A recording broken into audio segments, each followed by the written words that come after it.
नमस्कार। शाम के ठीक 6:30 बज चुके हैं और समय हो चुका है आपके फेवरेट बुलेटिन यानी कि मिस्टर चीफ मिनिस्टर का। और ये कार्यक्रम दिखाने का हमारा सिर्फ एक ही मकसद है कि आप अपने राज्य, अपने शहर के मुख्यमंत्री से आप सीधा जुड़ पाएं और साथ ही आपके शहर के मुख्यमंत्री आपके लिए क्या कुछ कर रहे हैं, आपके राज्य के आसपास क्या कुछ हो रहा है, दूसरे राज्यों के मुख्यमंत्री क्या कुछ कर रहे हैं, आपको इसकी पूरी जानकारी इस प्रोग्राम के माध्यम से हम आप तक पहुंचा सके। इसीलिए हम सीधा सीधा इस प्रोग्राम के जरिए आपसे जुड़ते हैं और आपको बताते हैं कि आपके राज्य के मुख्यमंत्री, आपके राज्य के मुखिया आपके लिए क्या कुछ कर रहे हैं, ताकि आपको पूरी मुकम्मल जानकारी हो अपने राज्य और अपने मुख्यमंत्री के बारे में। तो आज के इस खास शो में सबसे पहले शुरुआत हम करेंगे आज प्रधानमंत्री नरेंद्र मोदी से।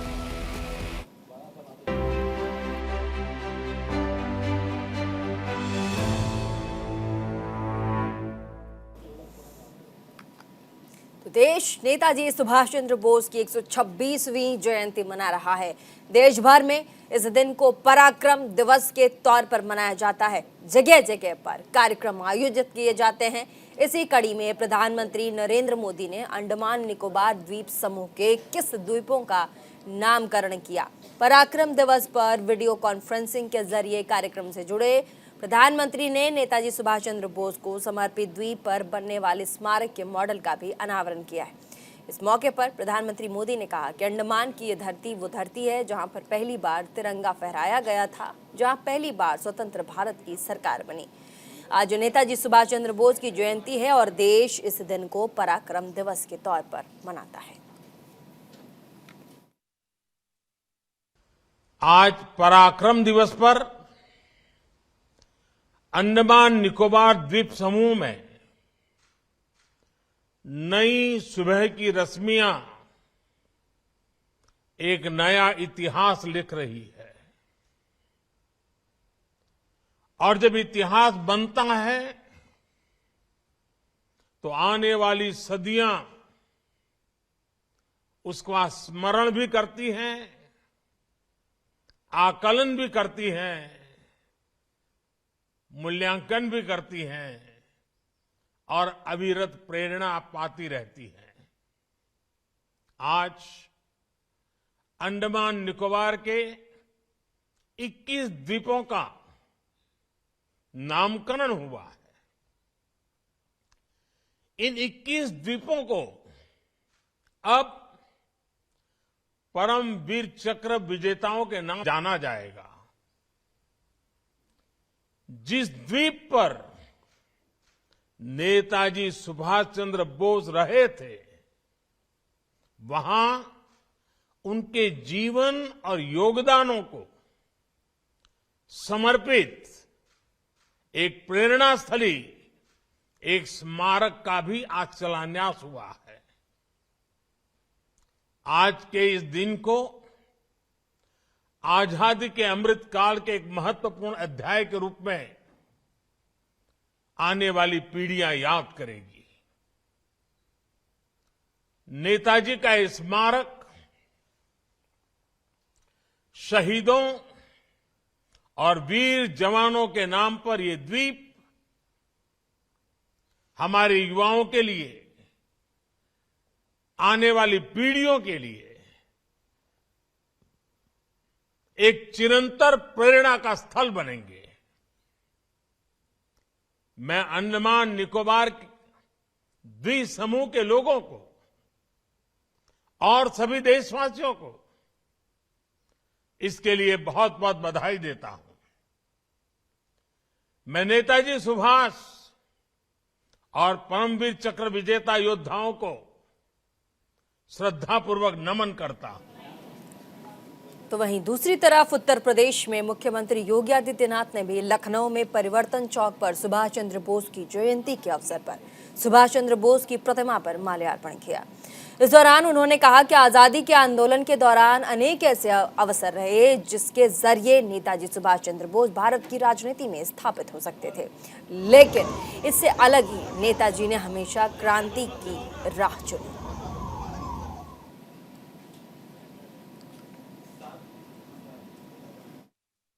आजादी के आंदोलन के दौरान अनेक ऐसे अवसर आए थे जिन्होंने नेताजी सुभाष चंद्र बोस को, जिसके माध्यम से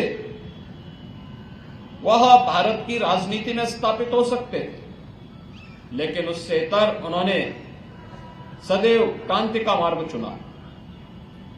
देश के प्रत्येक नागरिक के मन में राष्ट्रभक्ति का भाव पैदा हो और हम सब अपनी राष्ट्रीयता के मार्ग का अनुसरण करते हुए नेशन फर्स्ट के इस भाव को सदैव अंगीकार कर सके, वह सदैव इस बात के पक्षधर थे। न केवल भारत के अंदर बल्कि दुनिया के अंदर अनेक देशों में रह करके, जर्मनी है, जापान है, सिंगापुर है, इन सभी देशों में, दुनिया के तमाम देशों में रह करके वहां के भारतवंशियों के साथ मिलकर के भारत की आजादी का अलग जगाते रहे। आजाद हिंद फौज नेताजी सुभाष चंद्र बोस के भारत की आजादी के लिए जिन मार्गों का उन्होंने उस कालखंड में अनुसरण किया था, उसका एक उदाहरण है। नेताजी सुभाष चंद्र बोस ने उस समय जो स्लोगन दिए थे, चाहे वह दिल्ली चलो का नारा हो, चाहे वह जय हिंद का नारा हो, जो आज भी हम सब के अंदर एक नया रोमांच पैदा करता है, और चाहे इस देश के युवाओं के मन में इस भाव को पैदा करने के लिए कि देश की आजादी के लिए जो उन्होंने दिया था, जो भारत के प्रत्येक जवान पर वो नारा अक्सर सुनने को मिलता है कि तुम मुझे खून दो, मैं तुम्हें आजादी दूंगा, यह अपने आप में ही हर भारतवासी को रोमांचित कर देता है। यह अवसर हमारे लिए अत्यंत महान अवसर है, जब देश आजादी के अमृत महोत्सव वर्ष के भव्य आयोजन के बाद, हर घर तिरंगा के कार्यक्रम को सफलतापूर्वक आगे बढ़ाने के बाद अब आजादी के अमृत काल में प्रवेश कर चुका है।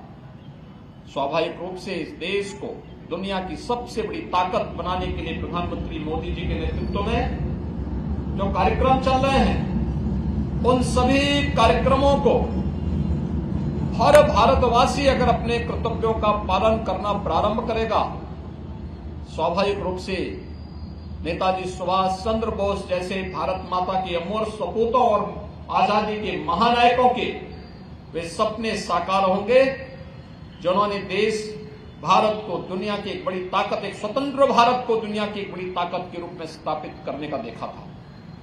आज हम सब आजादी के इस महानायक को उनकी पावन जयंती के रूप में स्मरण कर रहे हैं।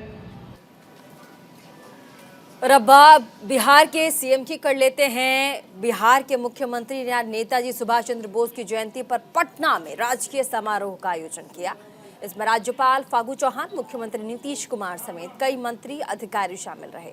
इस मौके पर राज्यपाल फागू चौहान और साथ ही मुख्यमंत्री नीतीश कुमार ने नेताजी सुभाष चंद्र बोस की प्रतिमा पर पुष्पांजलि अर्पित की, उन्हें श्रद्धांजलि दी। इस दौरान मुख्यमंत्री नीतीश कुमार ने कहा कि नेताजी सुभाष चंद्र बोस जी को लोग हमेशा याद करते हैं, उनके प्रति लोगों की भावना जुड़ी है। तो वहीं उपेंद्र कुशवाहा के जदयू नेताओं के बीजेपी के संपर्क में होने को लेकर मुख्यमंत्री नीतीश कुमार की प्रतिक्रिया दी और कहा कि इसके बारे में आप उन्हीं से पूछ लीजिए, इन सब चीजों के बारे में हम नहीं जानते।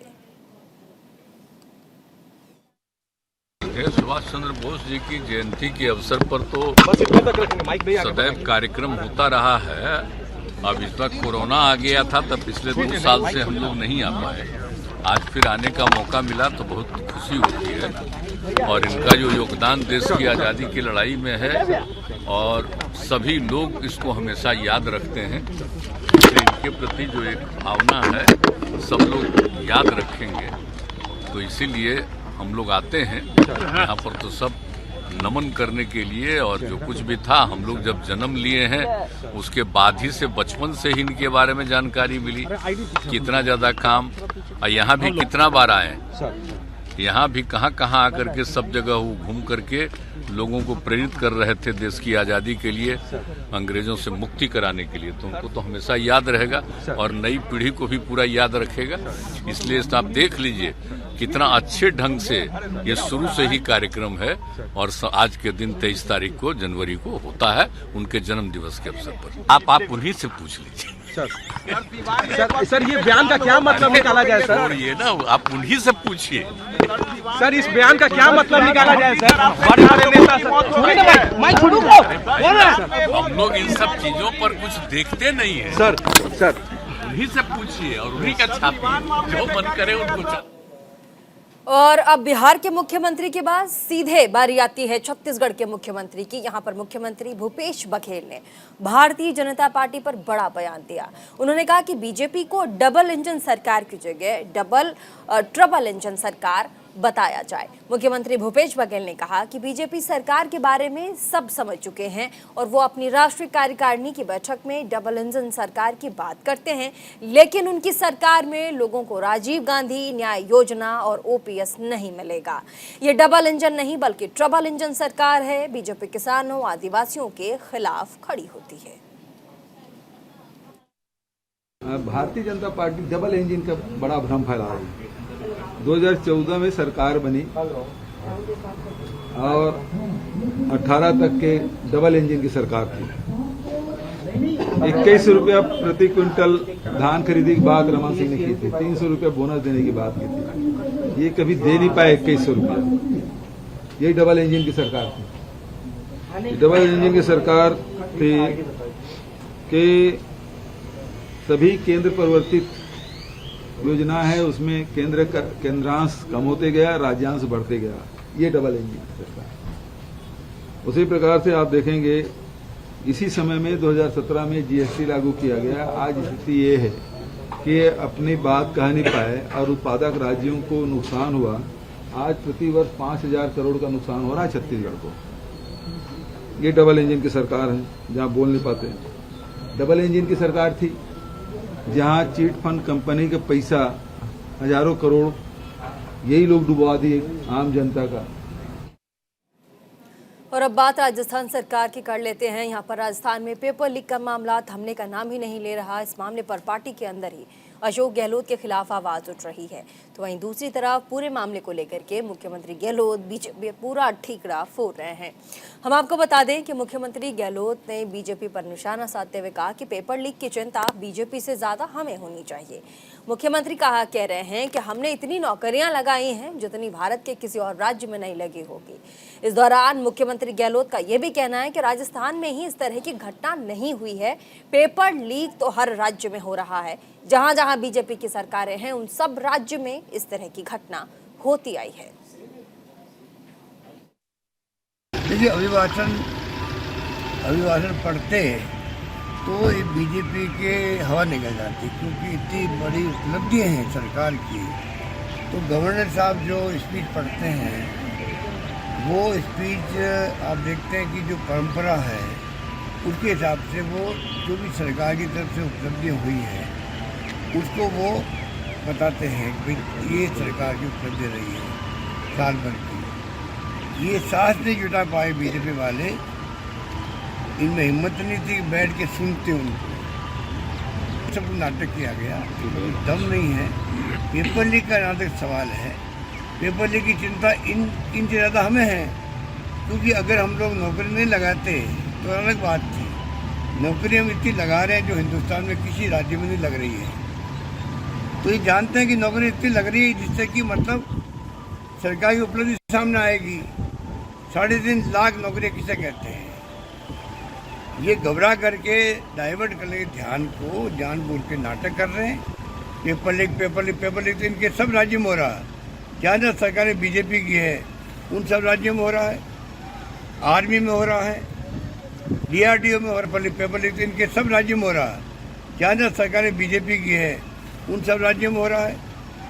आर्मी में हो रहा है, DRDO में हो रहा है, और तो और राजस्थान हाईकोर्ट के अंदर भी हो गया। वो अलग मामला है, उसको जितना सीरियस हमने लिया है किसी ने नहीं लिया है। हमने जेल में भेज दिया लोगों को, नौकरी से बर्खास्त कर दिया लोगों को, जो छात्रों ने बेईमानी करने की कोशिश करी उनको डिबार कर दिया आगे एग्जाम देने से।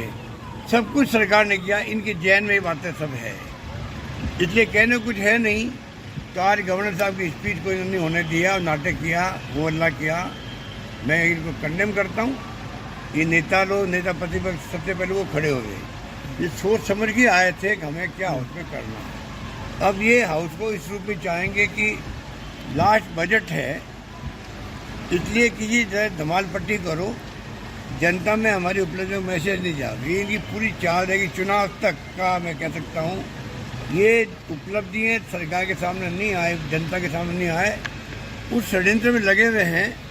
उसी रूप में ये काम करेंगे चुनाव तक, मुझे मालूम है, और हमें इसका मुकाबला ही करना पड़ेगा। ये जो इनका जो सोच है वो बिल्कुल नेगेटिव सोच है। और अब बारी मध्य प्रदेश की। यहाँ पर चुनाव से ठीक पहले कांग्रेस और बीजेपी के बीच ज़बानी जंग शुरू हो गई है। कांग्रेस की नई कार्यकारिणी और कांग्रेस नेता कांतिलाल भूरिया के आरएसएस पर दिए बयान पर मुख्यमंत्री शिवराज सिंह चौहान ने पलटवार किया। मुख्यमंत्री शिवराज ने कहा कि कांग्रेस में कहीं पिता पुत्र की पार्टी तो वहीं माँ बेटे की पार्टी है। संघ का बिगाड़ने की बात करने वाले कई लोग आए और चले गए। मुख्यमंत्री ने कांग्रेस की नई कार्यकारिणी को सर्कस भी बताया है। तो वहीं हम आपको बता दें, कांतिलाल भूरिया के सरकारी कर्मचारियों पर दिए गए बयान पर मुख्यमंत्री शिवराज ने कहा कि आरएसएस देशभक्तों का संगठन है। इस संगठन के जरिए ऐसे व्यक्तित्व का निर्माण होता है जिसमें लाखों युवा देश के लिए जीने और मरने को तैयार होते हैं। कार्यकारिणी थोड़ी सर्कस है, कार्यकर्ता कोई बचा ही नहीं, जितने थे सब पदाधिकारी बना दो। और आपने देखा होगा इसके बाद भी कहा कि अंतिम नहीं है, अभी और है। अब ये अद्भुत पार्टी है, 150 महामंत्री बना दो, अब 150 के वो 550 भी कर देंगे। और जो पॉलिटिकल अफेयर कमेटी है उसमें तो पिता के साथ पुत्र भी शामिल है, कहीं माँ बेटा की पार्टी और कहीं पिता पुत्र की पार्टी। ये कांग्रेस की नियति हो गई है। कार्यकर्ता कौन है? केवल तुष्टीकरण चल रहा है। कमलनाथ जी रोज एक नया वादा कर देते हैं। मैंने कल भी कहा था कि पुराना वचन पत्र पूरा किया नहीं और अब जो चाहो वो लिख दो, लेना देना तो है नहीं। लेकिन जनता भुलावे में नहीं आने वाली। कमलनाथ ये सोच रहे होंगे कि झूठे वादे करके फिर सत्ता में आ जाएं तो प्रदेश की जनता उनको अब प्रदेश को लूटने का मौका नहीं देने वाली। कांतिलाल जी, कई लोग चले गए।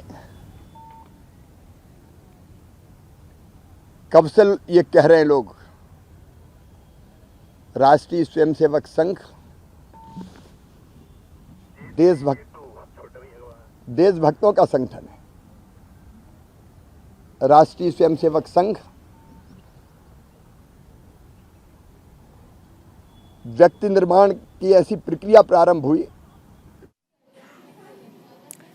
और अब बात उत्तराखंड के मुख्यमंत्री की कर लेते हैं। यहाँ पर मुख्यमंत्री पुष्कर सिंह धामी ने राजधानी देहरादून राज्य में जैविक खेती और उत्पादों को बढ़ावा देने के लिए आयोजित कार्यशाला शामिल हुए। आज उसमें राज्य के कृषि मंत्री गणेश जोशी भी मौजूद दिखे। इस मौके पर मुख्यमंत्री धामी ने कहा कि आने वाले समय में जैविक खेती का और विस्तार होने वाला है। हमारी सरकार 11 पर्वतीय जनपदों को पूरी तरह से प्राकृतिक रूप से जैविक जनपदों में परिवर्तित करने के लिए संकल्पबद्ध है। मुख्यमंत्री धामी ने आगे कहा कि हर संकल्प लेकर चल रहे हैं और साथ ही जितने भी अच्छे फैसले या फिर नीतियां लेनी होंगी वो हम सब लेंगे। और साथ ही पहले केवल 1 से लेकर 2% भूभाग पर ही जैविक कृषि होती थी, लेकिन अब तकरीबन 34% भूभाग पर जैविक कृषि होती है। हम आपको बता दें, कार्यशाला का आयोजन उत्तराखंड जैविक उत्पाद परिषद की तरफ से आज किया गया था। जो हमको विरासत, भाइयों बहनों, हम सबके लिए एक गौरव का विषय है कि प्रदेश को जैविक कृषि के क्षेत्र में अंतर्राष्ट्रीय स्तर पर पहचान दिलाने के लिए आज ये कार्यशाला आयोजित हो रही है। मुझे पूरा विश्वास है कि आज का ये आयोजन निश्चित रूप से अभी बात करते करते हमारे पुरुषोत्तम जी कह रहे थे, जहाँ जैविक कृषि के क्षेत्र में हम लोग तेजी से काम कर रहे हैं, वहीं जो प्राकृतिक कृषि है वो हमारे यहाँ पर प्राकृतिक रूप से स्वतः ही है। माने जो हमारे यहाँ पर मैं कहूँ कि पीढ़ी दर पीढ़ी या हमारे पूर्वजों से जो हमको विरासत में प्राप्त हुई है, वो हमारे मैं कहूँ जीवन पद्धति के साथ है। और उत्तराखंड निर्माण की जो हमारी संकल्पना है उसको सार्थक करने के लिए भी ये हमारी जो प्राकृतिक कृषि है, जैविक कृषि है, ये एक उत्कृष्ट माध्यम बनेगा। और वैसे भी हमारे ऊपर भगवान की बड़ी कृपा है कि हमारे यहाँ पर जहाँ एक लंबा भूभाग हमारा वनों से आच्छादित है, 71% भूभाग हमारा वनों से आच्छादित है, नदियों से आच्छादित है, पर्वतों से आच्छादित है। और ऐसे तो मिस्टर चीफ मिनिस्टर में आज के लिए बस इतना ही। इसी के साथ देश और दुनिया की बाकी तमाम बड़ी खबरों के अपडेट्स के लिए देखना न भूलें न्यूज़ इंडिया 24/7।